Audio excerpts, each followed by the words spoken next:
Olá, pessoal, tudo bem? Boa noite. Quero saber quem está online aí, então comentem, deixem o oi de vocês, falem de onde vocês estão falando. Hoje começa mais um bate-papo sobre o Hack pelo Futuro, então um hackathon que a Penick Lobster está realizando junto com o governo do estado. Eu sou a Ana, então nessa semana a gente está realizando esses bate-papos para falar sobre os desafios que a gente vai enfrentar nesse futuro pós-coronavírus. E o Hack pelo Futuro é um hackathon que vai buscar soluções para essa vida pós-coronavírus. E durante essa semana a gente está trazendo uma série de especialistas, profissionais do mercado para debater as áreas, o futuro dessas áreas. Então, área de saúde, economia, cultura. E hoje a gente vai falar sobre o futuro do entretenimento e da cultura, um super desafio que a gente vai ter para esse pós-coronavírus. Então, eu gostaria de dar boas-vindas para vocês que estão entrando, boas-vindas para os nossos convidados também, agradecer a presença de vocês.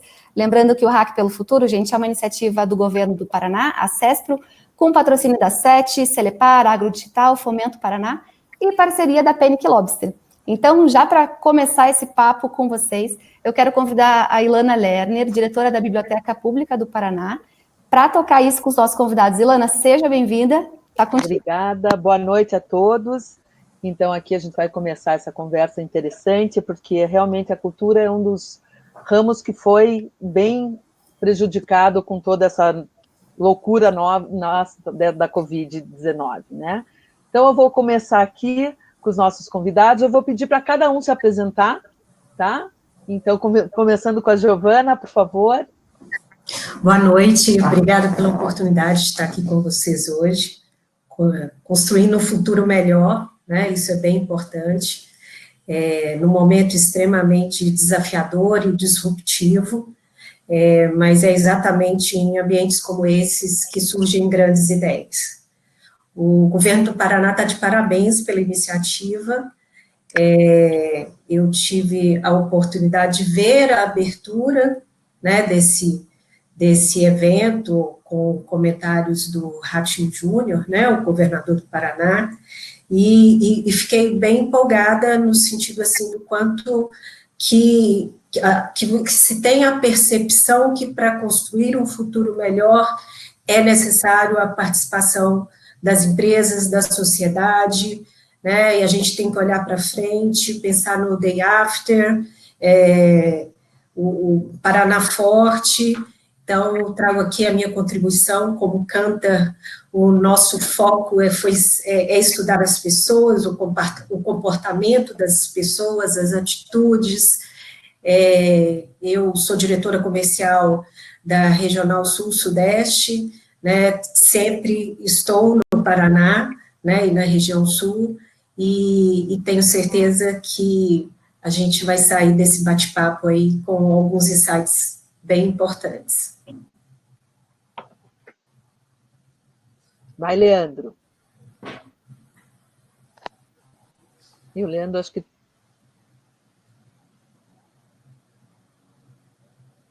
Os meninos tiveram, acho que, um probleminha técnico, que estão meio travados aqui. A gente está aqui com o Felipe Guerra e com o Leandro Knopfels. Agora eles voltaram. Leandro, vai você aí, Leandro. Consegue? Você. Então, boa noite. Obrigado pelo convite. Acho que esse tipo de iniciativa é super importante para que a gente possa começar a vislumbrar o que vai ser depois desse momento tão difícil, dessas trevas, né, pelas quais a gente está passando. Mas acho que crise também é sempre um momento de repensar e olhar para onde a gente não estava olhando. Esse tipo de momento de conversa, de troca, de possibilidade é bacana para a gente enriquecer ideias e olhar coisas que a gente não estava olhando. Brevemente me apresentando, meu nome é Leandro Knopfels e eu, desde 1991, trabalho na área do entretenimento, da cultura, especialmente realizando o Festival de Teatro de Curitiba, entre outras iniciativas. Felipe. Oi, gente, que alegria dividir essa tela com vocês. Gente tão importante para a cultura do Paraná e do Brasil.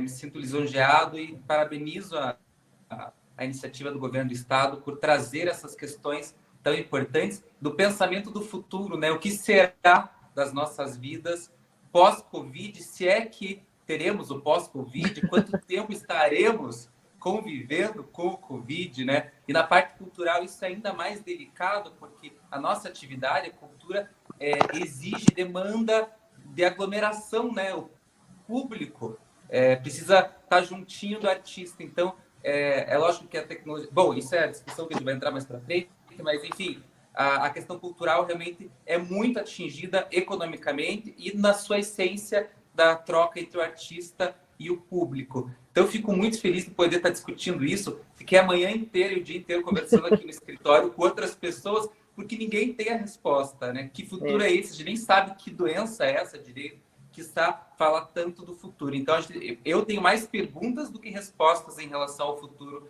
do entretenimento pós-Covid. E também falando um pouco de quem sou eu, Felipe Guerra, eu trabalho há 18 anos, eu sou da equipe do escritório do Jaime Lerner, a Elana está aí, nós conhecemos há 18 anos, e além de trabalhar como arquiteto urbanista, eu tenho feito um trabalho já longo como carnavalesco aqui em Curitiba, já são 7 carnavais, 4 vitórias, e tenho feito direção de arte de espetáculos aqui em Curitiba e fora de Curitiba, como a Parada de Natal do Baté, Ópera da Serra da Capivara, Queen, Aba Sinfônica, enfim.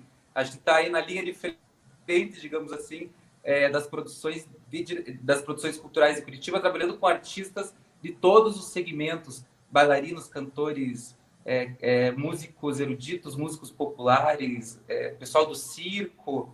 Então, vai ser muito legal discutir um pouco, trazer um pouco dessa vivência que eu tenho real da linha de frente das artes aqui para essa conversa. Obrigado, gente, pelo espaço.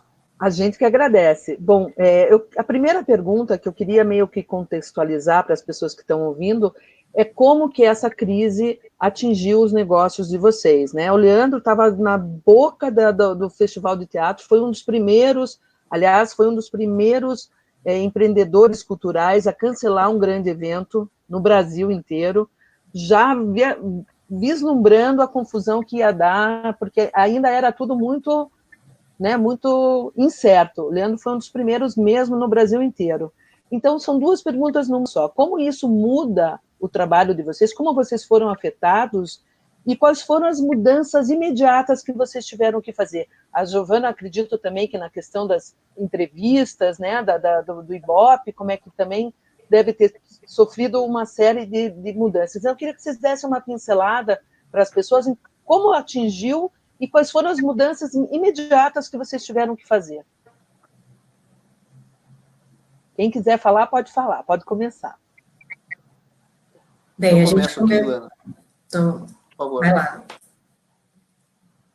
Vai, Primeiras damas, vamos falar um pouco das mudanças emergenciais, então, né? O que aconteceu com a gente? Já éramos uma empresa que tínhamos a cultura de home office, né? Então, isso ajudou muito, boa parte das pessoas já tinham notebook, com VPN, né? Trabalhavam cerca de 2 dias na semana em home, mas o que de fato dificultou muito foi manter a operação ativa. Né? Hoje a gente tem um painel de audiência de televisão, que ele é um painel com medição eletrônica, né? Isso torna as coisas um pouco mais fácil, porque eu consigo fazer toda a parte de acompanhamento, manutenção, análise de KPIs, né, de forma remota. Entretanto, o que é feito, né, no campo, no face-to-face, né, a gente teve que se reinventar, né, como, por exemplo, a coleta na pesquisa de rádio. Né, então, hoje, por exemplo, a gente já fazia uma parte, né, online nessa pesquisa, né, 30% do campo era online, 70% face-to-face, e o que a gente teve que fazer? A gente começou a fazer uma coleta CAT, né, por telefone, e a forma que a gente hoje consegue entregar um dado relevante para o mercado. É bem interessante, né, o período de confinamento, ele trouxe as pessoas para dentro de casa, e o que a gente percebe é um crescimento bem significativo dos meios como um todo, né, do rádio, da televisão, porque isso é entretenimento, é cultura, né, então são números extremamente relevantes, né, quando a gente fala, por exemplo, né, de audiência de televisão, hoje você tem ali uma média de 7 horas e 54 minutos, 1 hora e 20 minutos a mais, se você compara no período anterior, né, pré-crise. No sul do Brasil, isso ainda é mais forte, interessante, que aí o crescimento chegou a 1 hora e 31 minutos, o rádio também cresce, né, ou seja, as pessoas estão procurando, estão dentro de casa e utilizando esses meios de comunicação para se informar e para se entreter. Né, um outro movimento foi o movimento de TV a cabo, né, as operadoras abriram seus sinais e, com isso, disponibilizaram novos conteúdos, né, para quem tinha ali um plano mais restrito. Isso gerou também, né, um crescimento aí de 20%, né, dos canais de TV a cabo, com um impacto maior em jornalismo, em filmes, ou seja, muito focado aí informação e entretenimento. Né? Então, é um cenário bem interessante. Se os meios de comunicação, eles já tinham uma força, né, isso ficou ainda mais evidente nesse momento. Leandro. No meu caso é diferente, porque não é uma questão da cultura da empresa, é questão do que a empresa entrega. E a gente entrega entretenimento ao vivo. E para ter um entretenimento ao vivo, você precisa das pessoas, tanto na rua como dispostas a encontrar outras pessoas e também dispostas a ficarem confinadas numa sala fechada, escura e sem janela por um tempo para assistir aquele espetáculo de teatro. Então, como a Ilana falou, o festival aconteceria de 24 de março a 6 de abril. Pelo dia 10, a gente começou a perceber que a janela e a porta iam fechar exatamente nesse período, e a gente correu e se adiantou. E antes de Lollapalooza, antes de outros grandes eventos, a gente anunciou o nosso adiamento. O que a gente tentou fazer foi dar uma segurança para o público e para os espectadores e para os artistas, que era adiar com uma data marcada. A gente conseguiu encontrar uma data possível no segundo semestre, e a gente avisou então as pessoas que a gente estava simplesmente fazendo Ctrl+C, Ctrl+V, mudando daqui para lá, os mesmos dias de semana, os mesmos horários, as mesmas atrações, tudo igual, daqui para lá. A gente está acompanhando o movimento, né? Agora a gente não sabe mais se setembro, que é a data marcada para a próxima edição acontecer, isso vai ser possível. Não sei como vai estar nem as liberações formais e nem a percepção informal. Em caso, por exemplo, tem um medo de viajar de avião, tem uma decisão de não viajar de avião até o final do ano. Talvez as pessoas também tenham essa decisão de não entrar numa sala de cinema, não entrar numa sala de teatro, diminuir a proximidade em restaurantes, etc., até um período X onde elas se sintam confortáveis.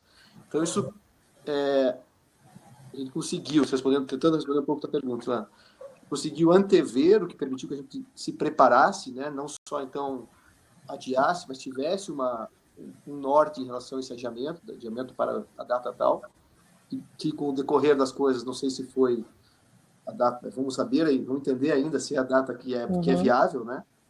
Mas a princípio ela está mantida, mas ela afeta enormemente, porque o nosso produto final é o encontro, é o contato, é a presença física.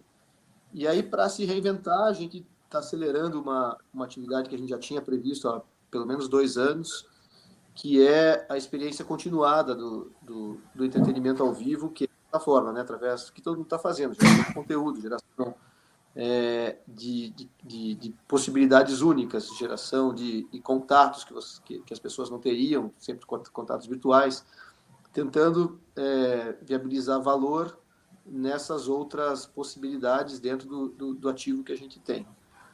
É um desafio enorme, porque entretenimento ao vivo é feito de pessoas, tanto que as que assistem quanto as que entregam, diferente de um produto, sei lá, qualquer outro produto, um colchão, uma televisão, Então, né, o produto, ele é, claro, ele é manufaturado por alguém, mas o produto, ele é um objeto. Aqui não. Aqui o produto é a artesania feita pelas pessoas no momento em que existe um encontro entre o público e esses artistas.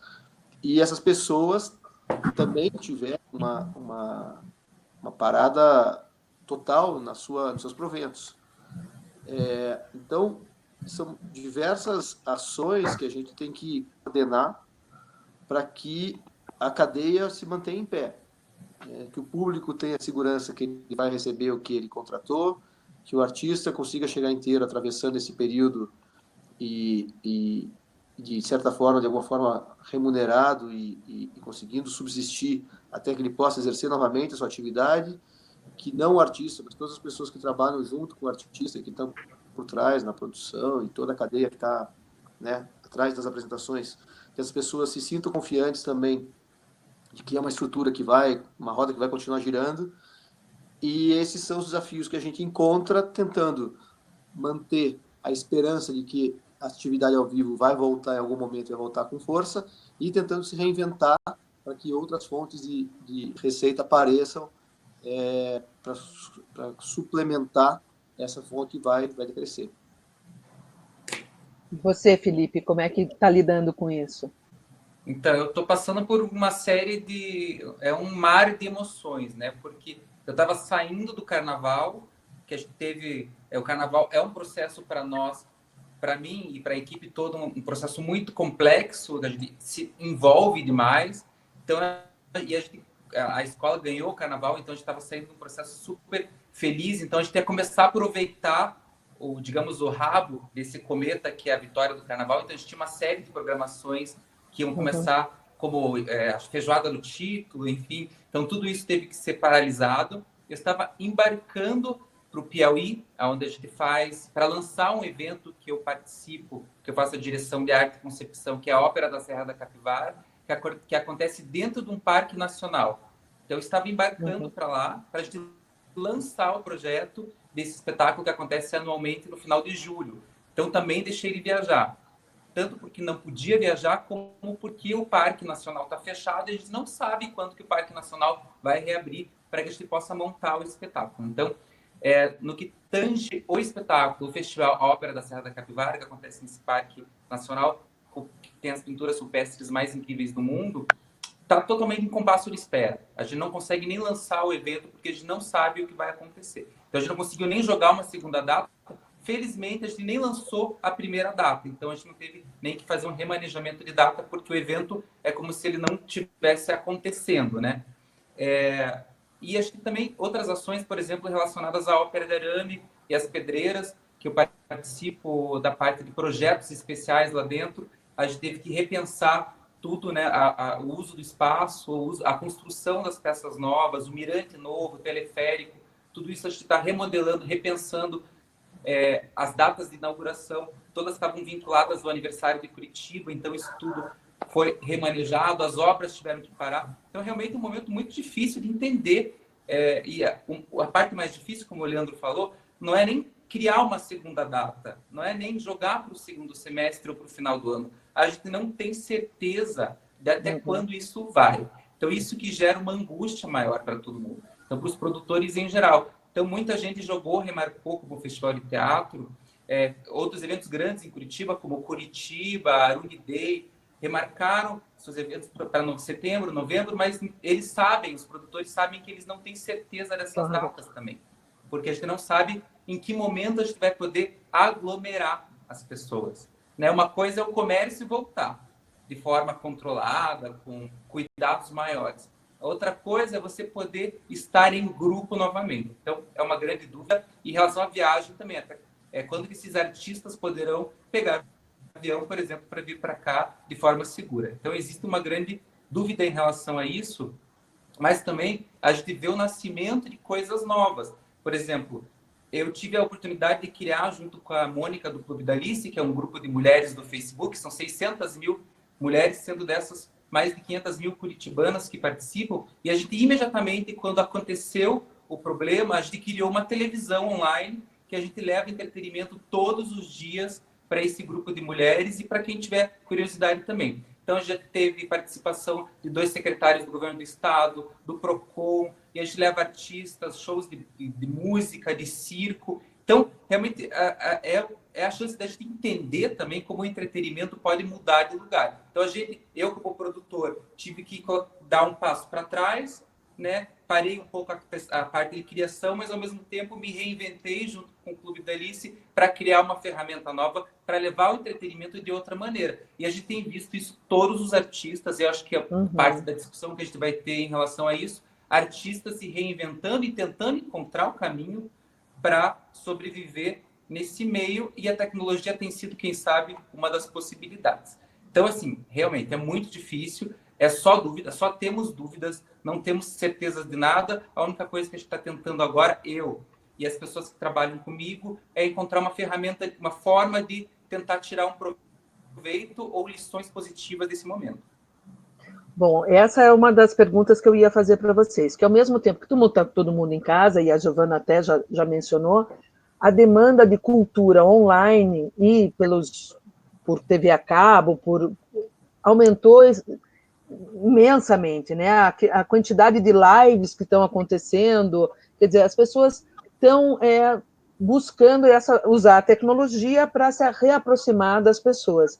Mas, ao mesmo tempo, como é que você... Tem uma pergunta aqui da Márcia que fala, como é que você emociona as pessoas online? E como é que você transforma isso num negócio? Porque, nesse primeiro momento, está todo mundo ainda imbuído no sentido de coletividade, de solidariedade. As coisas estão acontecendo muito de forma gratuita, espontânea, né, ou patrocinadas por alguns veículos. Como é que vocês enxergam essa modificação? Como é que as pessoas consomem muita cultura hoje dentro de casa, como nunca se viu, conforme a Giovana nos falou. Mas é uma cultura diferente. Como é que você emociona as pessoas online e como é que você mantém isso como um negócio? Como é que você transforma isso num negócio? Você comentou da live no último final de semana, né? Você teve uma live aí com 3 milhões de pessoas, né? Uma audiência de 3 milhões de pessoas. E é um formato que, de fato, está gerando interesse até dos meios de comunicação, né? Você já tem emissora de TV, né, produzindo live, encontrando uma forma de monetizar esse conteúdo, que eu acho que esse é o grande desafio, né? Ao mesmo tempo, quer criar coisas novas nesse formato, né, que ele é digital do ponto de vista que pode ser em qualquer tela, inclusive, né, não só necessariamente na tela do computador, do celular, mas na TV também. E teve um comentário aí da Márcia, né, do ponto de vista da emoção. Se tem uma coisa que a gente sempre disse, né, inclusive naquele momento em que as pessoas passaram de ter mais uma tela, que a TV teve que se reinventar, né, e passar a produzir conteúdo que tivesse disponível em todas as telas, né, isso já é uma realidade, né, você tem um sinal digital, os conteúdos televisivos estão disponíveis em plataformas de streaming, as emissoras de rádio deixaram de ser rádio para ser áudio, e muitas vezes é áudio com imagem também, mas o ponto, se tem um ponto que nunca mudou e que é super importante e que está super relacionado com cultura e entretenimento, é a emoção, né? Uhum. Eu costumo dizer que a métrica mais precisa é a do coração, né? Você tem que mexer com a emoção das pessoas, é isso que faz uma conexão com a audiência, né? Seja num formato ao vivo ou num formato live, vamos dizer assim, e quem produz conteúdo, né, entretenimento, cultura, conteúdo, tem esse desafio, né, acho que o maior desafio é como que vocês, produtores, seguem produzindo conteúdos relevantes, que vão conseguir, inclusive, conectar as pessoas, ainda que não fisicamente, né, e mais do que isso, como que ganhar dinheiro com isso. Eu sou uma pessoa, por exemplo, que vai muito pouco em shows, né? E eu gostei desse formato de live. Poxa, será que não é uma estratégia você ter um show que, ao mesmo tempo, algumas pessoas vão estar lá presencialmente, mas outras estarão à distância, né? Então, eu acho que esse período que a gente está vivendo, ele é bem importante no sentido, assim, de poder testar coisas novas, e de errar e de acertar, né? Acho que isso é bem importante. Eu sempre tento tomar um cuidado em relação a, quando a gente fala cultura e arte, para não esquecer realmente da gama gigantesca de tipos de manifestação de arte, né? Porque a gente consegue ver muito live de cantores sertanejos, enfim, mas a gente tem tantos outros tipos de cultura, sim, artistas plásticos, ceramistas, artistas de rua, assim, que nem sempre a tecnologia, ou a câmera, ou a live vai resolver a vida deles, né? E tem, assim, uma enormidade de atividades culturais que dependem do contato físico, né? Da parte presencial para que ela aconteça. Então, nem toda cultura e nem toda arte vai se resolver com a tecnologia. Mas o que é verdade, o que eu enxergo, é que a gente não vai deixar mais de usar essa tecnologia que, na verdade, assim, o uso da tecnologia, não só como home office, até como na parte cultural, o mundo caminhava para isso, está caminhando para isso. O que aconteceu? A pandemia acelerou. Sim. De uma hora para outra, a gente teve que se realmente usar. E prova disso é que as plataformas estamos usando plataformas que foram criadas exatamente porque o mundo caminharia para isso, né? Se a gente está conversando hoje aqui é porque alguém já criou essa plataforma pensando que isso seria utilizado no futuro. Então, lógico, quando uma cantora sertaneja faz uma live para 2,5 milhões não de pessoas, de links, de cliques, porque em cada casa podia ter 5 pessoas assistindo, quer dizer, no mínimo 2,5 milhões de pessoas ao mesmo tempo. Ela nunca vai fazer um show para 2,5 milhões de pessoas ao vivo. Só essa tecnologia permite que ela faça isso. Então, ela não vai abandonar essa tecnologia. Nenhum artista outro vai abandonar. A questão é que eu sinto falta, que eu acho que a gente vai ter que entender, é a questão da emoção.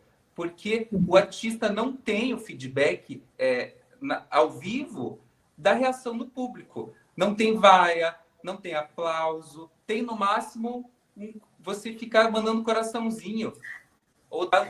Sabe uma coisa bem importante que a gente até, Felipe, tem em termos de monitoramento? As redes sociais, né? Então, a gente consegue acompanhar durante uma live, como durante um programa de TV também, o que está sendo dito sobre aquele conteúdo. Então, de alguma forma, as pessoas expressam ali algum sentimento, né? É lógico que é muito diferente de estar num show e de gritar e de bater palma, né? E aí o artista fazer essa conexão com a sua audiência.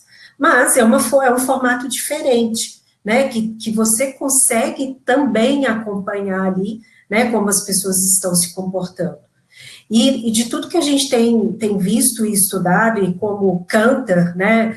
É uma empresa multinacional, tá, que hoje acompanha a crise no mundo inteiro, né?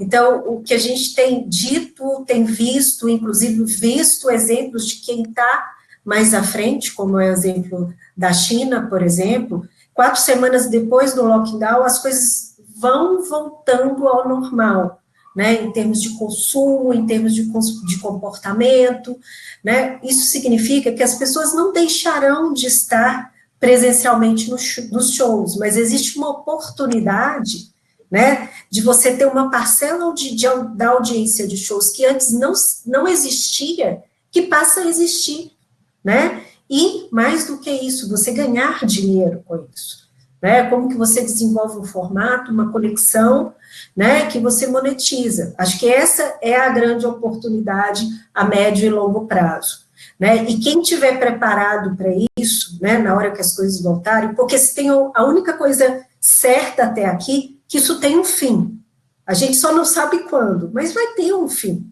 né, e esse período, essa espera, ela é uma oportunidade das pessoas se reinventarem, né, como eu disse ainda há pouco, testarem coisas novas, né, você vai encontrar lá, né, a audiência da Giovana que é muito mais de estar em casa do que de ir para um show com muita gente, com muita confusão. Sim. E, né, e, de repente, as lives passam a ser pagas e eu vou pagar ali, sei lá, um ingresso de R$30, 40, 50, para participar dessa forma.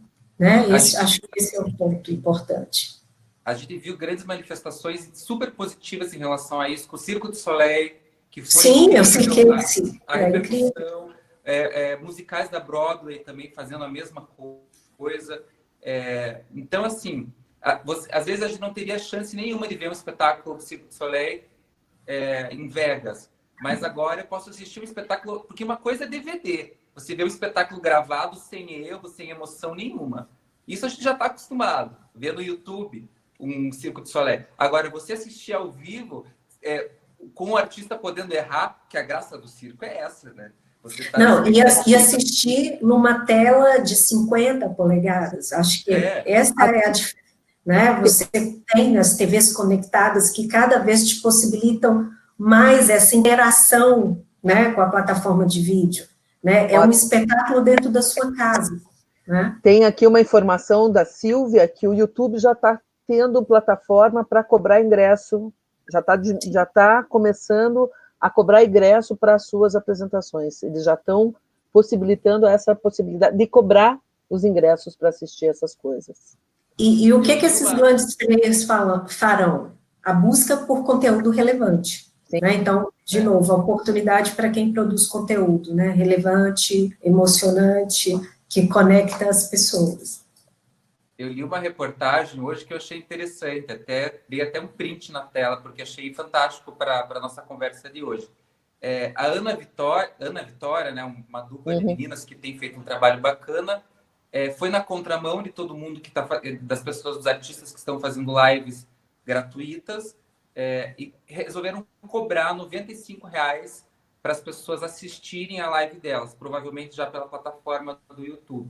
E teve uma repercussão muito negativa, tanto dos fãs quanto como de outros artistas. Eu até entendo que vai ter um tempo de acomodação para que as pessoas entendam, porque por enquanto está gratuito, né? Então, se tem de graça, por que eu vou pagar? Mas é que nem música, né? Quando a gente baixava música pirata antes, era normal. Agora a gente se sente bem para poder pagar por mês para ter um serviço, uma música de qualidade com o artista recebendo. Tendo que isso vai acomodar, digamos assim, as pessoas... E mais do que acomodar, Felipe, tem uma questão aí de como você comunica isso. Né? A estratégia, né? Porque a estratégia para lançar esse produto, né? Para quem que você está fazendo isso, como que você comunica, o que de fato você está oferecendo ali como um diferencial, né? Nesse momento, especialmente, essa comunicação ela tem que ser muito cuidadosa, né? Por quê? Porque ao longo do tempo as coisas têm evoluído num caminho que nesse momento está sendo ainda mais impulsionado, né, pela crise, que é o fato das pessoas esperarem algo mais das marcas, do ponto de vista de fazer alguma coisa pela sociedade.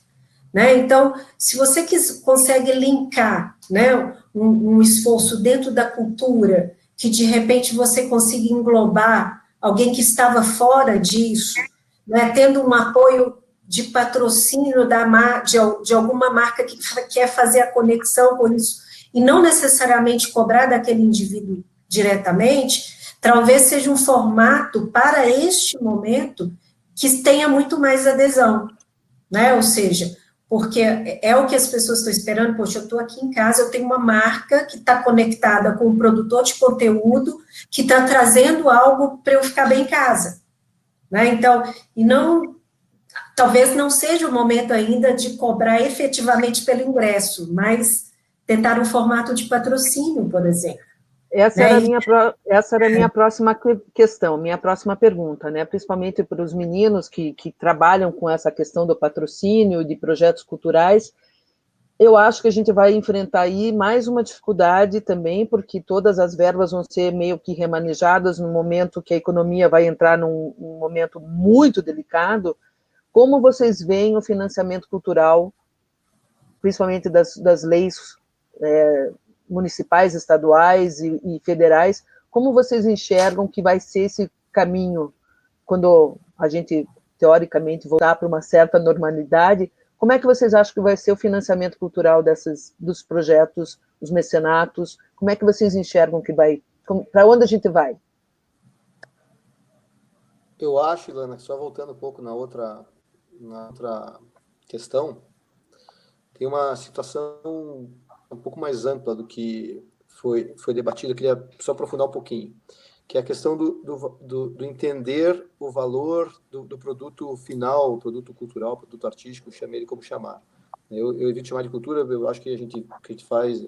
Cultura é uma questão muito maior, e o que a gente faz é a arte que retrata a cultura, né? O que a gente vende é o ingresso que é uma manifestação artística, mas, enfim, sem entrar nessa discussão, eu acho que aqui está a questão da valorização, entender que a atividade artística e a atividade criativa está inserida dentro de um aspecto econômico e que tem uma cadeia toda que está por trás. Sim. Quando a gente está assistindo uma série, não é só o ator que está lá, tem o roteirista, tem o diretor, tem o editor, tem o câmera, tem um monte de gente dentro dessa cadeia.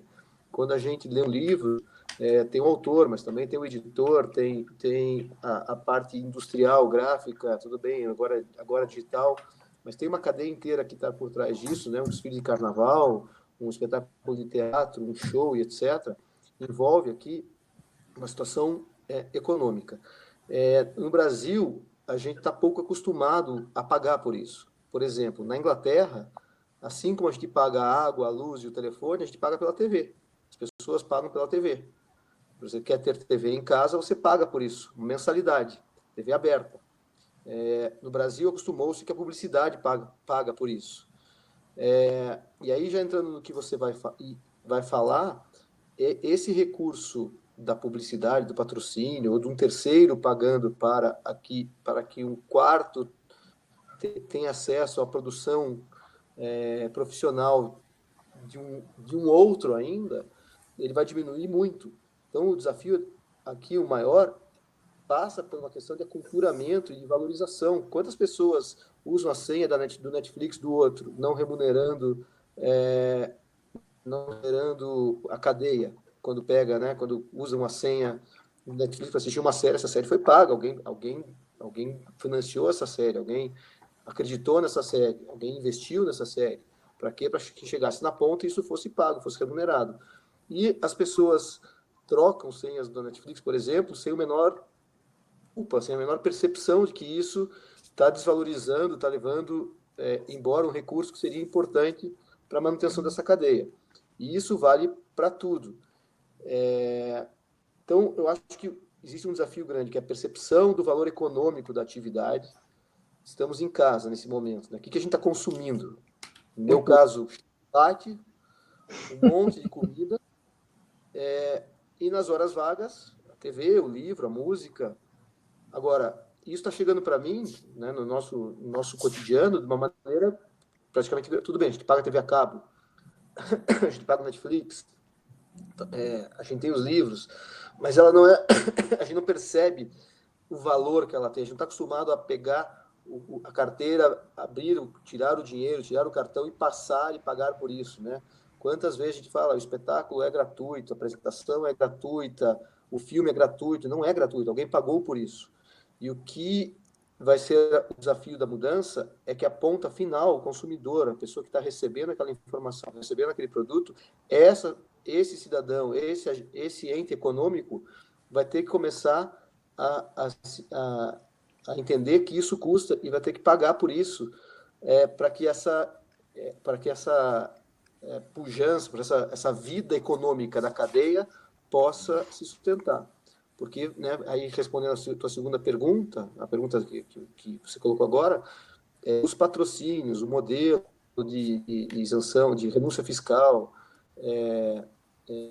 algumas empresas, o Brasil cada vez consolida mais, né? A gente tinha, sei lá, 20 bancos há 15 anos, a gente tem 5 bancos hoje, a gente tinha X indústrias alimentícias, a gente tem menos, porque foram consolidadas. E essas empresas cada vez têm mais poder e precisam e menos recursos e mais pessoas e mais entidades atrás desses mesmos recursos. Então, eu entendo que a ponta que oferece para o público em geral de maneira gratuita, ela primeiro vai sentir um baque enorme nesse momento, e segundo, ela já não tinha recurso suficiente, independente de qualquer pandemia, e já era hora do modelo ser reinventado e questionado. Felipe, você vê os teus projetos, como é que você enxerga essa questão? Como é que você acha que vai ser o financiamento cultural daqui para frente?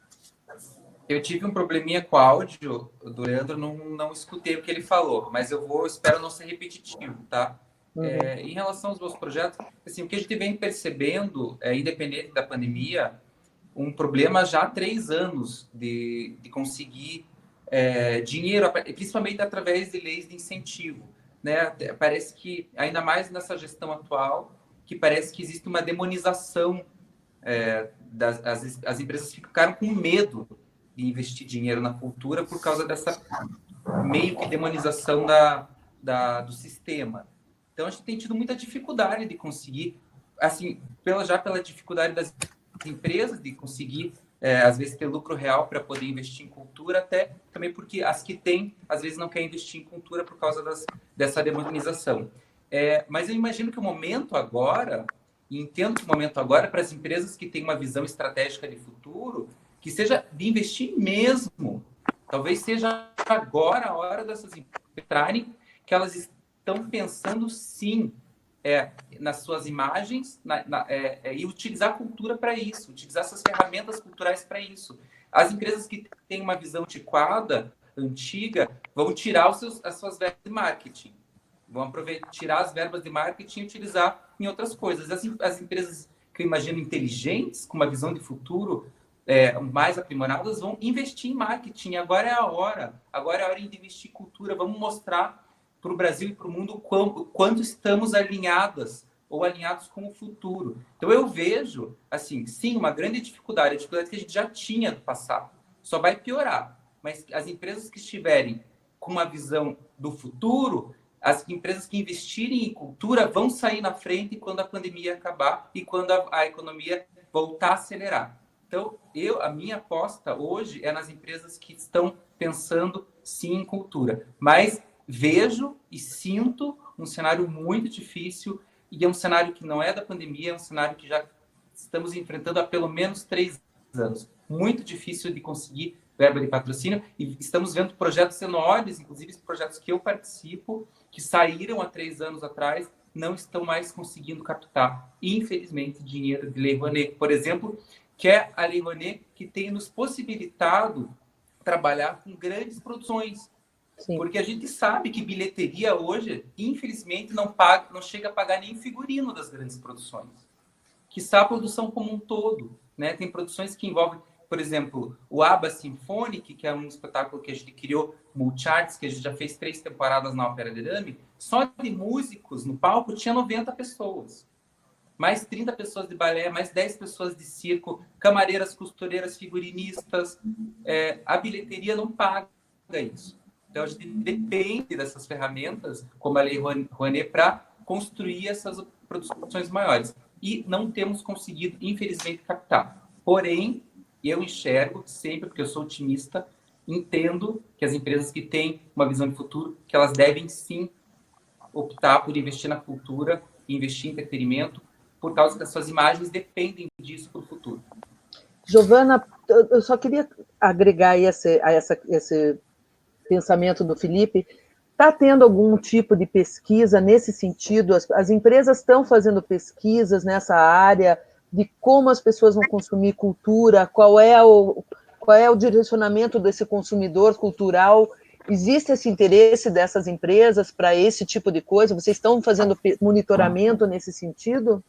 Tá, na prática a gente está fazendo uma pesquisa e reportando dados semanalmente, né, uma pesquisa que chama Barômetro. Não é necessariamente um capítulo de cultura, mas quando a gente pensa do ponto de vista das marcas, e que a marca é patrocinador de cultura e de evento também, para mim faz todo sentido. Antes até de você perguntar, eu já estava aqui pensando nesse dado. Né? Na última onda, que foi o final de março aí, você tem ali 28 dos entrevistados dizendo que o que os consumidores esperam das marcas, né? Que elas ajudem os brasileiros. Né? A gente sai daquela fase do nice to have por ter acesso e dar valor a marcas que realmente fazem diferença, e fazem diferença do ponto de vista da sociedade. E fazer a diferença do ponto de vista da sociedade passa também pela cultura. Né? Então, quando a gente pensa em patrocínio, que é um formato, né, as marcas hoje, inclusive, elas sabem que não é um bom momento para falar do produto, compre o meu produto, ela tem que, né, o que as marcas precisam fazer neste momento para ter uma boa adesão no sentido de construção de imagem dessa marca? É uma oferta que faça diferença para este momento que esse indivíduo está vivendo. E essa diferença passa pela cultura, passa pelo entretenimento, né? E tem uma oportunidade aí, eu acho que o desafio é como empacotar isso, né? Para que realmente tenha ali uma mensagem de uma entrega mais ampla para a sociedade, as pessoas passam a pensar mais coletivamente, né? Então, esses são dados que estão vindo, insights bem relevantes, e que, à medida que a gente vai fazendo a pesquisa semanalmente, esses índices, eles crescem, né? E esse será o novo normal, né? A gente tem ouvido isso muito, né? Qual que é o novo normal? Porque nada será como era antes, né? Exatamente como era antes. A gente está passando por um processo de transformação, né? Todo o processo de digitalização e de tendência está sendo acelerado, né? Então, essa coisa do entregar um algo mais para o consumidor, a gente já estava falando disso há 2 anos atrás, nos estudos de tendência que fazemos na Cantar. Só que esse processo da crise, ele acelerou muito isso, então isso está vindo de uma forma muito forte, né? E eu acho que o desafio aqui é como trabalhar esta oportunidade, que é a grande ansiedade hoje das pessoas, para que vocês, né, a cultura e o entretenimento consiga associar as marcas e continuar produzindo coisas novas, relevantes, e que tragam esse algo mais, né, para as pessoas, né, que tragam a emoção, o entretenimento, o acolhimento, né? Eu acho que passa por aí. A gente tem que pensar no entretenimento e na cultura como uma marca, como que vai se associar e que, por isso, né, precisa trazer também esses atributos. Eu queria fazer uma pergunta para vocês, que é o seguinte: nesse momento, como o Felipe também já pontuou, também tem, a oferta é bem variada, né, dos tipos culturais, né? Tem algumas formas culturais que se dão bem melhor nesse nosso momento, né, que tem a possibilidade das lives e tal, e tem essa questão da cultura elitizada, que as pessoas sempre chegam a falar. Tem aqui a pergunta do Leandro Martins, que fala da cultura como cara, elitizada, e como é que a gente amplia essa oferta, e porque também não pode só usar a maneira mais fácil para que atinge dos 2 milhões, como é que você consegue estabelecer que toda a cadeia cultural tenha acesso a esse momento e consiga sobreviver? Como é que a ópera vai sobreviver? É uma manifestação cultural importante para alguns segmentos, mas é elitista, é uma coisa pequena dentro do universo, comparando com o sertanejo, com o show de funk. Como é que você vai tratar os diversos manifestações culturais? Como é que você vai ampliar a participação e tornar isso mais popular com a participação do Estado ou sem a participação do Estado? Como é que vocês acham que essas formas culturais todas vão passar por isso e vão sobreviver ou não? Como é que vocês enxergam essa questão do elitismo da arte, de formas mais fáceis e formas mais difíceis de hoje em dia, dentro do nosso espectro do que está sendo oferecido dentro de casa? Só eu acho que tem um ponto aí que é bem importante, que é educação e acesso, de fato, né, dar a oportunidade, né? Se hoje você pensa que quem dá valor a uma apresentação de orquestra é um público muito restrito, né, possivelmente porque grande parcela da população não teve oportunidade, né, de ter acesso a esse conteúdo, né, e eu acho que esse é o desafio, né, como que, passando inclusive pela educação, dando acesso a todas as oportunidades de manifestações culturais, você tem as pessoas, né, você cresce o universo, né, de interesse, e talvez por isso, né, quando a gente pensa até no ticket, na bilheteria, esse valor possa ser até menor, né, porque você vai ter mais gente interessada em conteúdos, né, em espetáculos como esses.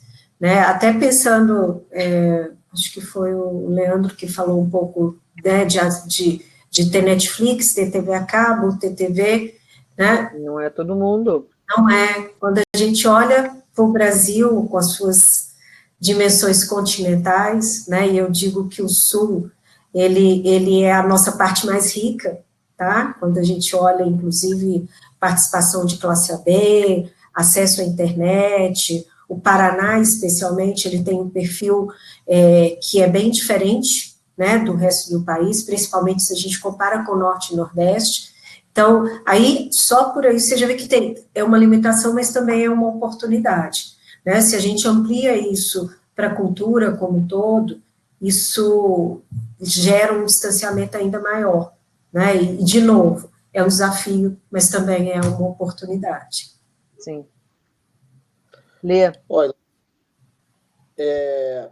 vendo esses filmes ali do início do século passado, né, 1910, 1920, final do século XIX, 1800 e tanto, teve ali a Sala dos Barões com músicos, né, uma festa. Como é que fazia uma festa? Tem que contratar músico. Por quê? Porque a tecnologia não existia da reprodução de áudio, e o único jeito de você fazer música para festa era ter os músicos presentes. E aí chegou a tecnologia que substituiu esses músicos presentes. E o mercado de música caiu. Logo em seguida, surgiu uma oportunidade dentro dessa tecnologia que gravava a música, que foi a indústria dos discos, que também não existia. E aí surgiu o mercado. E depois ela foi substituída. Então, eu acho que a gente está passando por mais uma dessas ondas, né? Teatro tem milênios, e talvez ele esteja no seu momento de maior desafio, mas o ator de teatro, o autor de teatro, o diretor de teatro, todos eles também têm a possibilidade de se reinventar nas mídias existentes. A resposta, obviamente, ela não existe. A gente está no meio dessa confusão, né, dessa aceleração do momento por causa da pandemia, mas era inevitável que essa situação já acontecesse.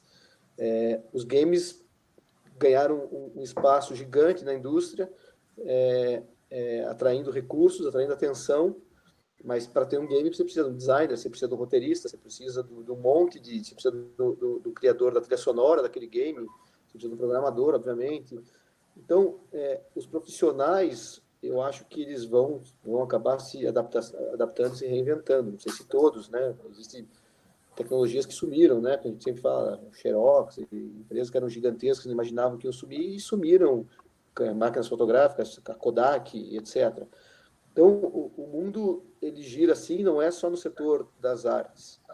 O que a gente tem que entender, na minha opinião, é que, assim, é também, claro, um processo cultural. É culturalmente aceitável, não só aceitável, mas é comum que dois homens na Rússia vão juntos ao balé numa segunda-feira à noite. É comum. É comum na Inglaterra, como eu disse, que se pague pela TV aberta. É aceitável, é cultural. Então, claro que né, na minha visão de empresário, de economia e de Estado, quando uma atividade ela não é economicamente viável, mas ela é indispensável, é óbvio que o Estado tem que estar por trás. E o Estado tem que dosar a sua mão na medida da sua dispensabilidade. A própria Lei Rouanet, que o Felipe citou, ele tem esse entendimento, né? Atividades que têm mais capacidade de atração de recursos independente do mecanismo tem menos benefícios do que atividades que têm maior dificuldade. Então, as artes cênicas em especial, né? A ópera, o balé, o circo e o teatro têm um benefício a mais do que a música popular, porque entende-se que a música popular tem mais formas que não só essa de se manter.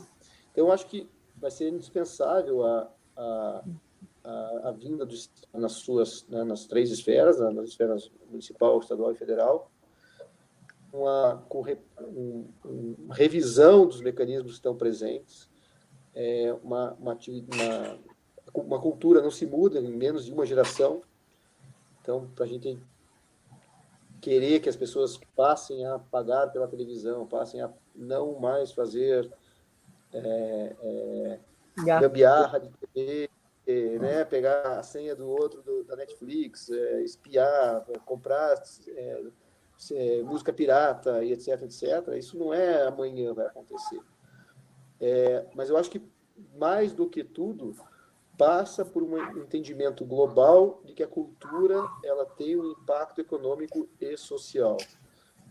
Ela gera emprego, ela gera renda, ela gera arrecadação de impostos, ela gera diminuição de violência, ela gera valorização imobiliária na região onde ela está, né, um centro cultural, o seu entorno ele é valorizado pelo fato do centro cultural estar lá.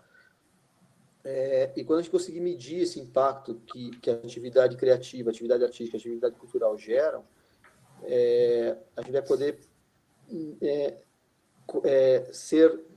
estar mais pronto para pleitear mecanismos oficiais para que essa cadeia seja sempre alimentada e que chegue na ponta, transformando a sociedade, né? Em última instância, a atividade artística, também, na minha opinião, o que ela faz? Ela é um retrato do que é a cultura daquela sociedade. E ela tem o poder tanto de retratar e mostrar, mas também de questionar. Então, quanto mais acesso à atividade artística, mais a gente pode se ver e mais a gente pode se questionar. Então, dessa forma, ela se passa, na minha opinião, essencial na questão social. E tem todo esse aspecto econômico também, porque tem aí, né, pesquisas que dizem que são 3%, 4%, tem pesquisas que dizem até 12% da força de trabalho do Brasil, do PIB do Brasil, na atividade econômica, se a gente pegar, depende do espectro, né, indústria de games, a indústria da arquitetura, o design, o carnaval, etc, etc. Mas que sejam 3% ou 4% já é um número, na minha opinião, relevante para que a gente olhe com um olhar mais técnico para essa atividade. Um ponto aqui de reflexão, né, porque quando se fala de cultura, acaba associando a publicidade aos meios. A gente faz uma pesquisa no Brasil e mais outros 4 países, chamada Dimension, onde avalia, né, o entrevistado ele responde o quanto que ele está disposto a receber publicidade dentro de conteúdo.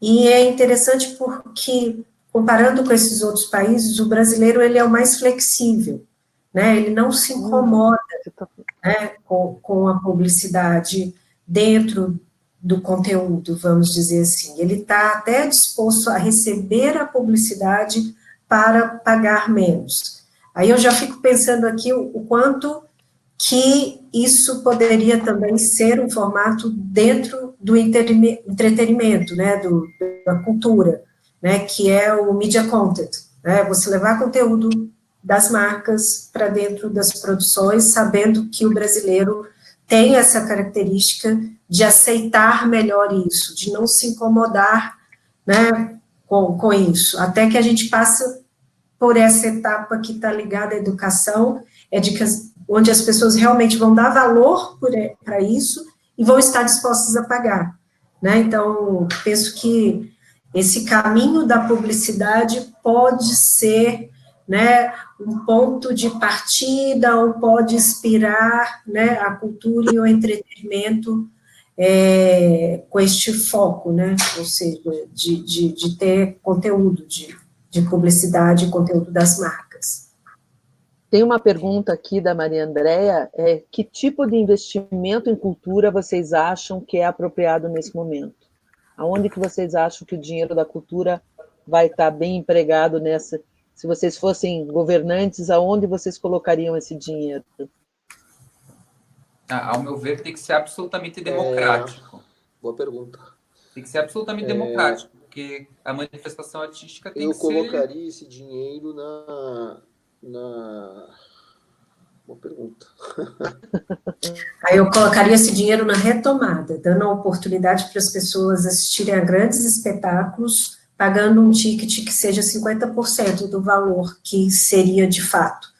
Né, que é uma garantir o acesso, né? Você tem que garantir o acesso do maior número de pessoas, né? Isso, porque, de novo, isso vai passar, né? A única certeza que a gente tem é que isso não é para sempre, né? E talvez já tenha que garantir, né, essa audiência agora, porque as pessoas voltarão ávidas, né, para fazer as coisas fora de casa, já que elas ficaram tanto tempo presas, né, dentro de casa. Então, acho que se tiver alguma iniciativa que proporcione, né, que essas pessoas tenham a oportunidade de ver, assistir um grande espetáculo, justamente pós-lockdown, sabe?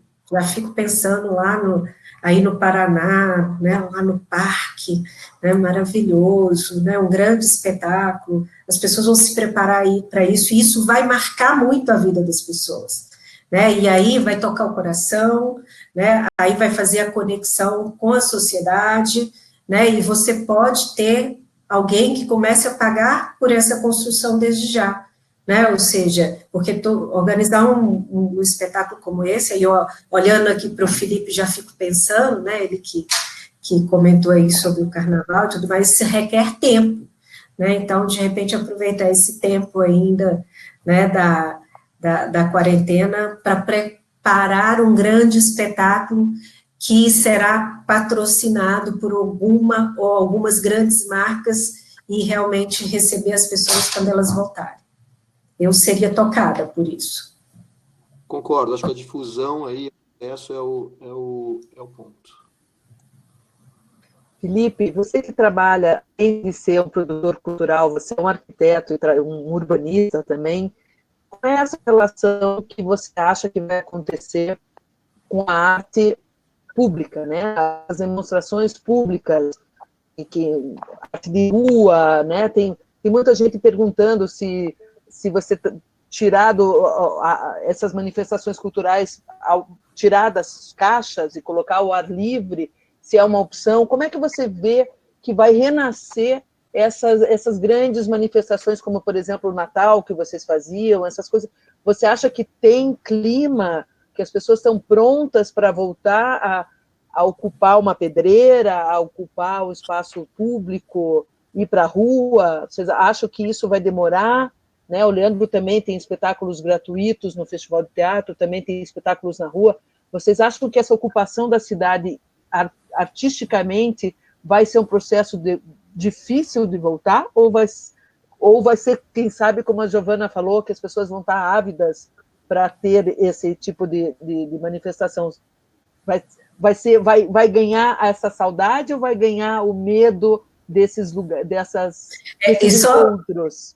Só um parênteses, esse dado é um dado que foi pesquisado, tá? Que as pessoas estarão ávidas para sair de casa e procurar entretenimento fora de casa, e ir para parques, tá? Inclusive, lá na China, que já está mais à frente, foi o que apareceu fortemente, né? Almoçar fora, assistir a grandes espetáculos, ou seja, as pessoas estarão ávidas, né, por atividades fora de casa. Isso já é uma boa notícia. Sim, claro, sem dúvida. Eu li uma reportagem hoje que falava da ressignificação dos parques e da importância dos espaços públicos a partir de agora. E eu acho que, em relação aos espetáculos, tem muito a ver com isso. As pessoas vão se sentir mais confortáveis, com certeza, nesse momento, principalmente de transição, a assistir a cultura ao ar livre, né? Porque é mais saudável, né? A chance de contaminação é menor, e que alegria que vai ser ver as pessoas na rua vendo arte. Assim como o carnaval, a gente tem essa experiência acontecendo, é na rua, é gratuita, é democrática. A parada de Natal que a gente faz é para todos, né? Então, eu adoro falar do carnaval, porque no carnaval a gente tem uma experiência democrática, que não é elitista. A gente tem um morador de rua assistindo e a grande empresária assistindo um do lado do outro o mesmo espetáculo. Ou seja, fora dele ou dentro dele. Então, é belíssimo. Então, vai ser fantástico. Eu acho que sim. Que bom, vamos voltar aos espaços públicos abertos, vamos torná-los democráticos e abertos mesmo, para que todos possam usufruir da cultura e não só pagando R$ 350 o ingresso. Eu acho que, Ilana, você está colocando um lugar certo, que sim, e se as pesquisas já apontam para esse lugar, tomara que isso aconteça, eu vou estar lá pronto para ajudar a fazer e para assistir também. E as pessoas estarão lá de uma forma mais consciente também, eu acredito, né? Porque esse período de reclusão está levando a reflexões em relação ao meio ambiente, né? O céu que está mais azul, né? A Baía de Guanabara que está mais limpa, então tudo isso, né? Tá mudando um pouco as pessoas. Preciso contar uma experiência própria minha que aconteceu ontem. Eu abri a janela às 7 horas da manhã. Eu moro na frente da rua Tapajós, que é uma rua super movimentada aqui de Curitiba, do São Francisco. Vocês não acreditam o que eu vi. Eu vi um carcará, que é um gavião, andando no meio da rua. E ele alçou o voo. Parecia um carro. Então, gente, eu nunca imaginei que eu não vi um carcará nem no Piauí. Fui ver na rua Tapajós, em Curitiba. Quer dizer, eu acho que isso é um sinal, né, que as aves, de algum modo, estão já tomando conta novamente dos seus espaços, né? Então, realmente, o menos movimento, a poluição diminuída, tem já feito com que a natureza tenha se movimentado a favor nosso, né? Para o nosso bem-estar também. Leandro, você acha que o formato do festival vai ser influenciado por essa percepção das pessoas quererem estar ao ar livre, consumindo cultura? Então, consumindo é um termo interessante aqui, porque uma coisa é ter acesso à cultura e assistir uma apresentação, e a outra é estar disposto a pagar e ficar fechado numa sala de cinema, numa sala de teatro, num show com mais gente. Não sei, tem essa pesquisa da China que diz que sim.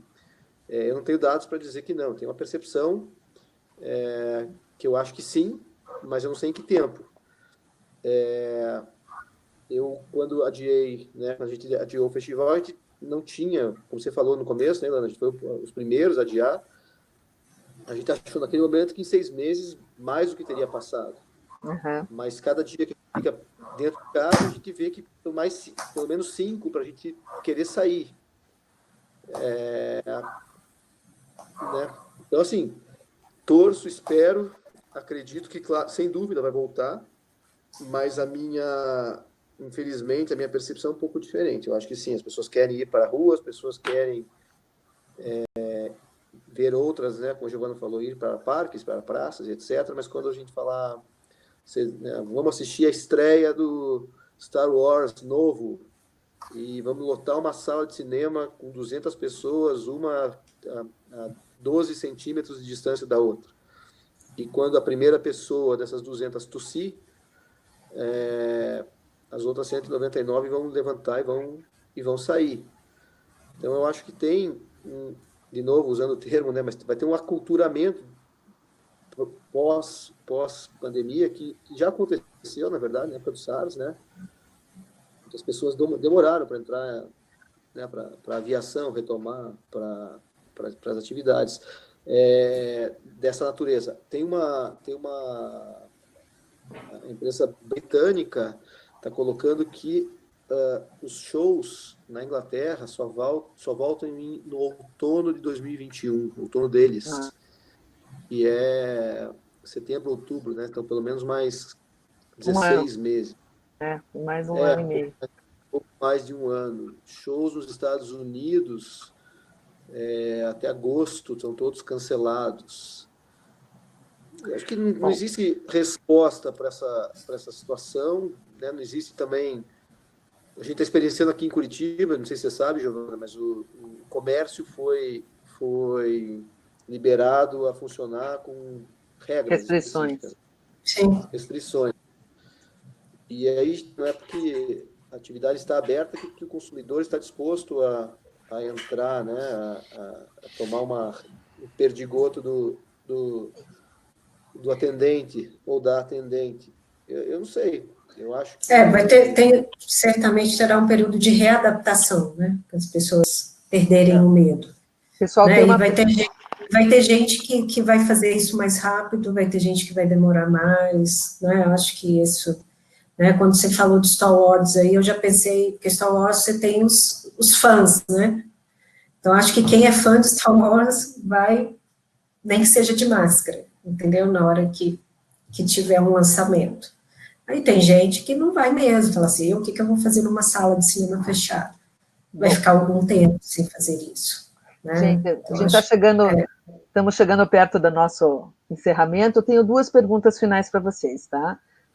Vocês podiam compartilhar alguma dica para os times que vão participar do Hackathon, né, e tem vontade de criar soluções para a área da cultura, né? Quais os problemas que vocês imaginam ser os principais e nos quais eles devem focar as soluções, né? Porque eles vão fazer os times agora, vai ter a monitoria. Então, quais são os problemas reais que vocês acham que eles devem focar no trabalho do Hackathon? Eu acho que o Brasil carece enormemente de dados, né, desse impacto que a atividade criativa tem na economia para poder ganhar valor e para poder pleitear soluções que façam parte do conjunto de soluções como se apresentam. Né? A gente viu ali, quando começou a pandemia, soluções para o comércio, soluções para a indústria, soluções para mas a área cultural sempre fica de fora porque ela não é percebida com esse valor, com esse impacto econômico. Então, o desafio que eu coloco é a mensuração e o cruzamento de dados, que não só quantas pessoas foram ao teatro, mas assim, dados mais cruzados. Aí a Giovana sabe tudo disso, né? Mas exatamente isso que eu estava falando, assim, diminui o vandalismo, né, em um raio próximo ao centro cultural, aumenta a empregabilidade de alguém que está das famílias que tem alguém nesse setor. A violência doméstica, ela diminui quando a gente dá mais acesso a atividades artísticas. Fazer um mapa socioeconômico da ação da cultura, mais ou menos isso. Eu acho que esse é o primeiro passo, medir e cruzar informações que passem a ser relevantes. Então, quando a gente pleitear do poder público um investimento num centro cultural, num bairro distante, por exemplo, e que esse investimento seja da ordem hipotética de 5 milhões de reais, a gente vai dizer o seguinte, o governo está adiantando 5 milhões de reais, mas os benefícios dos próximos 10 anos vão ser de 100 milhões de reais. Só que, né, não é um benefício em venda de ingresso, é um benefício em tudo isso, a diminuição do vandalismo, o aumento do valor do imóvel, a diminuição da violência, o aumento do interesse porque da escolaridade. Puxa, a pessoa que tem mais acesso às artes, ela se interessa em ficar mais tempo na escola, e a média do Brasil é X anos de escola, mas quem tem acesso à atividade artística é X mais 2 anos, e assim por diante. Então, eu acho que em outros países essa mensuração ela é muito mais precisa, o Brasil está engenhando nisso, e para mim o desafio de quem vai fazer o Hackathon é criar indicadores e depois pegar esses indicadores e saber cruzá-los. Eu gosto desse ponto de partida, acho que, né, pesquisa, dados, já dou uma dica aqui no nosso site, né, o site da Canta, tudo que a gente tem feito está lá disponível de forma gratuita, né, tem conteúdos, tem webinars, né, que ficaram lá gravados e você pode assistir ainda. E a partir disso, né, focar muito no momento. As pessoas estão sensíveis a quê? A colaboração, a compaixão, né? A oferta tem que ser criativa, tem que despertar emoção, né? Surpreender, correr um certo risco a surpreender, acho que o momento é esse, né, de tomar risco para surpreender, né, e lembrar que a conexão com o indivíduo é pela emoção. E quem conseguir desenhar um projeto que consiga juntar tudo isso, vai ter adesão das marcas, porque depois, para realizar um projeto, né, óbvio, vai precisar de um patrocínio. Então, o que as marcas estão buscando hoje? Projetos que façam essa conexão, né, com este momento, onde as pessoas estão realmente esperando isso das marcas, né, que elas entreguem algo mais para a sociedade, né, as pessoas estão colaborativas, né, elas estão com esse sentimento aí, até um pouco de compaixão mesmo, né, então, como que você consegue colocar tudo isso no projeto, né, e fazer essa entrega? Acho que esses são pontos, assim, bem importantes. Felipe? Meu Deus, meu lado arquiteto já... Já está querendo fazer o projeto, né, Felipe? Sim, eu já enxerguei o projeto, eu não consigo. Sabe o que eu enxerguei? Vou dizer, então, o que eu enxerguei como possibilidade. Não vou nem... já vou ser direto. Eu enxerguei uma plataforma que fosse como se fosse uma arena virtual, que pode ter o formato que você quiser, de teatro, espaço público, tanto o artista quanto o público pudesse escolher o formato que ele quisesse assistir o espetáculo. E é onde essas pessoas, os artistas pudessem se apresentar virtualmente e o público pudesse encontrá-los virtualmente também. Porque hoje você vai para o Instagram, tem vários formatos, uma coisa meio bagunçada, podia dar qualidade para isso. E dar uma organizada.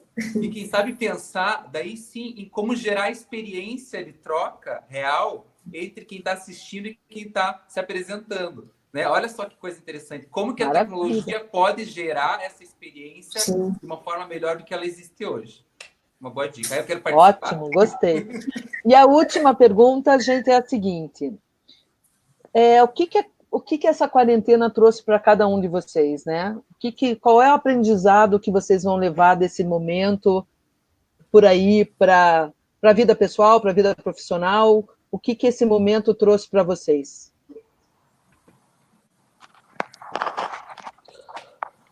Tudo pode mudar a qualquer momento, Ilana. É verdade. É o mais adaptável possível, porque Charles Darwin já disse, né, que só quem melhor se adapta sobrevive. E quando a gente pensa que já passou por tudo, ainda tem muito mais, né? Para mim tem sido um desafio de se reinventar, de tentar fazer diferente. Do ponto de vista, inclusive, eu tenho uma equipe que ela é uma equipe que está aí no Paraná, que ela está no Rio de Janeiro, que ela está em Porto Alegre, ela está em Belo Horizonte, né? Então, essa coisa do home office, da conexão virtual já era parte do nosso dia a dia, mas isso todos os dias, né, cria um ambiente diferente, não poder ir encontrar com as pessoas, eu sou uma pessoa que viaja muito aí pela região, então, para mim tem sido um desafio, né, manter a energia das pessoas, fazer com que sigam produzindo, e é possível, né, eu acho que a gente tem feito isso, nos últimos tempos a gente produziu muita coisa nova, né, do ponto de vista de insights, de conteúdos, tentando apoiar os nossos clientes, né, fazendo com que eles vejam, apesar do cenário, né, que é cinza, que é desafiador, mas que existem oportunidades, e o que eu digo para esse time é que seremos melhores depois que isso tudo passar, né, e é o que eu sinto também. Felipe? Eu tive uma experiência muito interessante, porque quando começou, eu voltei de São Paulo, eu fui para uma feira, gente, em São Paulo. A gente estava lá nessa... Um dia antes de começar a quarentena. Eu estava junto. Voltamos, sim, voltamos da feira de São Paulo com várias pessoas da equipe doentes. Então, eu fiquei realmente em quarentena em casa, isolado por 15 dias. Então, eu não sabia o que era isso. Ficar 15 dias sem ver ninguém. Né? E comecei a olhar para minha casa e para mim mesmo. Foi uma experiência muito doida, que eu comecei a prestar atenção na minha própria casa. Eu estou há 10 anos morando no mesmo apartamento, um apartamento que eu projetei, e eu não olhava para esse apartamento direito. Comecei a curtir os cantos, comecei a frequentar pedaços da casa que eu não conhecia. E daí estou passando por vários momentos. O primeiro momento é aquele da preguiça, depois aquela vontade de ser produtivo, e agora eu já estou na fase de me permitindo não ser tão produtivo, entendendo isso, né? Mas para mim o que fica mesmo, para mim, para minha vida como estilo de vida, é o entendimento da tecnologia como aliada para que eu não gaste mais tanta energia para me deslocar, não polua tanto o meio ambiente, porque eu não peguei mais meu carro, eu só vou no mercado uma vez por semana, ou seja, nem abastecer eu preciso mais. Então, gente, é possível, é real. Eu consigo fazer reuniões com 10 pessoas lá do escritório do Lerner de forma perfeita. A tecnologia está aí para isso, a gente não precisa mais estar lá. Quer dizer, assim como a tecnologia está mudando o meu jeito de vida, eu imagino que esteja mudando a de todo mundo. E quando acabar essa pandemia, esse aprendizado nosso não vai zerar esse aprendizado, a gente vai continuar com esse aprendizado para frente, né? A gente vai entender que isso que a gente passou nos de certa forma, positivo também. Então, tem que tentar levar para o lado positivo, para o lado de que as coisas realmente aconteceram. Tem muita gente sofrendo, perdemos pessoas muito queridas, nós perdemos o presidente da empresa, da Roca, que era um cara fantástico. É uma perda imensurável, mas, ao mesmo tempo, estamos levando para nossas vidas um pouco mais de conforto e começamos a olhar um pouco mais para nós, para nossa casa e para o nosso jeito de ser. Gente, que delícia participar dessa conversa com vocês. Estou super, assim, com o coração feliz. Já estou querendo fazer o projeto com você, Felipe. Bom, gente, eu queria agradecer a vocês. Realmente foi uma delícia essa conversa. Vocês são representantes dos setores que vocês trabalham, né? Eu acho que é importante a gente ter sempre esses insights de pessoas que são, primeiro de tudo, comprometidos com o serviço que vocês fazem, com o trabalho que vocês fazem, de uma maneira bem ampla e bem... Né? Não, ninguém aqui tá aqui por acaso. Vocês realmente representam o setor que vocês trabalham, têm essa integridade para falar, e foi uma delícia mesmo. Eu agradeço muito a participação de vocês, e vou chamar a Ana para dar as informações sobre o que acontece a partir de hoje. Muito obrigada por todos estarem aqui, obrigada pela audiência de todo mundo, espero que a gente tenha conseguido responder a grande maioria das perguntas, e até o próximo. Ana, com você. Ilana, eu estava até acompanhando aqui que realmente o futuro do entretenimento ele vai ser um grande desafio, porque as pessoas estão loucas para sair, se encontrar, para se emocionar, para se divertir. Então, que o Hackathon ele traga aí boas soluções para esse pós-corona. Muito obrigada, pessoal, todo mundo que compartilhou com a gente as perguntas. Obrigada a vocês, convidados que compartilharam esse panorama e a opinião de vocês, muito importante. E eu queria convidar também todo mundo para acompanhar amanhã nosso último bate-papo, que vai ter Luana Toniolo, que é fundadora da Troque, o Michel Costa, diretor da Founder Institute, o Fábio Araújo, que é diretor da Brain Inteligência Estratégica, com mediação de Giancarlo Rocco, que é o assessor de inovação da Celepar, e o papo vai ser sobre tendências do mercado. Então vai ser super legal o nosso último bate-papo. Se inscrevam aí no site, e lembrando que o Hack pelo Futuro, o Hackathon, ele começa amanhã. As inscrições, elas encerraram ontem, mas para vocês que estão assistindo, a gente vai abrir uma exceção, então quem está assistindo agora pode entrar no site e fazer sua inscrição. Os times estão sendo montados e amanhã os times já têm que começar a trabalhar para criar essas soluções. É isso aí, pessoal. Muito obrigada mais uma vez pela presença de vocês. Desejo uma ótima noite para todo mundo. Até, gente. Beijo. Obrigada, gente. Tchau.